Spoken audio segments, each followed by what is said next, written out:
Krungu ra? Krungu Krungu, nah? krungu. Bismillahirrahmanirrahim. Assalamualaikum warahmatullahi wabarakatuh. Waalaikumsalam warahmatullahi wabarakatuh. Perkenalkan kami dari kelompok 3 atau 2A ingin mempresentasikan hasil diskusi kami yang bertema olahraga dan diabetes mellitus. Nama saya Fadila Sukmawati, NIM 62114190004 dan saya Ahmad Fauzi, NIM 62114190006. Langsung aja, yang pertama akan dimulai dari Fauzi. Pertama adalah olahraga. Olahraga adalah kegiatan fisik yang mengandung sifat permainan dan berisi perjuangan dengan diri sendiri atau perjuangan dengan orang lain serta konfrontasi dengan unsur alam. Selanjutnya, menurut Undang-Undang Sistem Keolahragaan Nomor 25 Tahun 2005, olahraga dibagi menjadi 3 kelompok, yaitu olahraga pendidikan, olahraga prestasi, dan olahraga rekreasi. Olahraga pendidikan sendiri diselenggarakan sebagai bagian proses pendidikan yang dilaksanakan baik pada jalur pendidikan formal maupun non-formal melalui kegiatan intrakurikuler dan atau ekstrakurikuler. Olahraga pendidikan dimulai pada usia dini yang dibimbing oleh guru atau dosen olahraga dan dapat dibantu oleh tenaga keolahragaan yang disiapkan. Kemudian olahraga rekreasi. Olahraga rekreasi dilakukan dengan bagian proses pemulihan kembali kesehatan dan kebugaran. Olahraga rekreasi dapat dilaksanakan oleh setiap orang, satuan pendidikan, lembaga, perkumpulan, atau organisasi olahraga. Olahraga rekreasi bertujuan 1. Memperoleh kesehatan, kebugaran jasmani, dan kegembiraan. Yang kedua, membangun hubungan sosial. Yang ketiga, melestarikan dan meningkatkan kekayaan budaya daerah dan nasional. Yang terakhir ada olahraga prestasi. Olahraga prestasi dimaksudkan sebagai upaya untuk meningkatkan kemampuan dan potensi olahragawan dalam rangka meningkatkan harkat dan martabat bangsa. Olahraga prestasi dilakukan oleh setiap orang yang memiliki bakat, kemampuan, dan potensi untuk mencapai prestasi.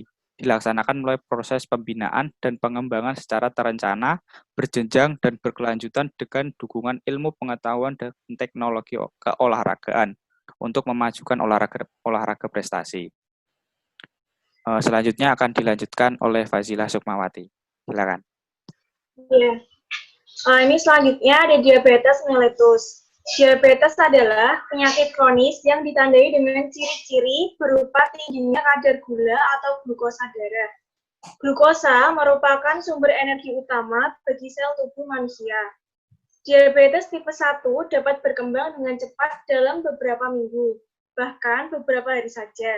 Sedangkan pada diabetes tipe 2, banyak penderitanya yang tidak menyadari bahwa mereka telah menderita diabetes selama bertahun-tahun, karena gejalanya cenderung tidak spesifik.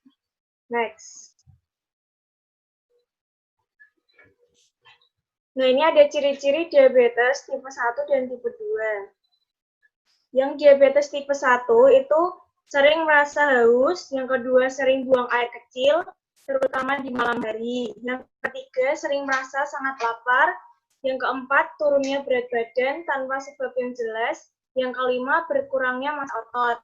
Kemudian yang tipe 2 itu ada lemas, yang kedua pandangan kabur, yang ketiga luka yang sulit sembuh, yang keempat sering mengalami infeksi, misalnya pada gusi, kulit, vagina atau saluran kemih. Kemudian yang kelima terdapat keton dalam urin. Next.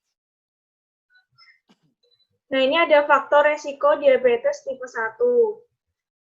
Yang pertama, memiliki keluarga dengan riwayat diabetes tipe pertama, menderita infeksi virus. Kemudian yang ketiga, orang berkulit putih juga lebih mudah mengalami diabetes tipe 1 dibandingkan ras lain. Kemudian yang keempat, berpergian ke daerah yang jauh dari khatulistiwa atau ekuator. Yang terakhir, banyak terjadi pada usia 4-7 tahun dan 10-14 tahun. Walaupun diabetes tipe 1 dapat muncul pada usia berapapun. Next. Nah, ini faktor risiko diabetes tipe yang kedua.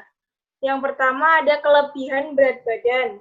Kemudian yang kedua, memiliki keluarga dengan riwayat diabetes tipe 2.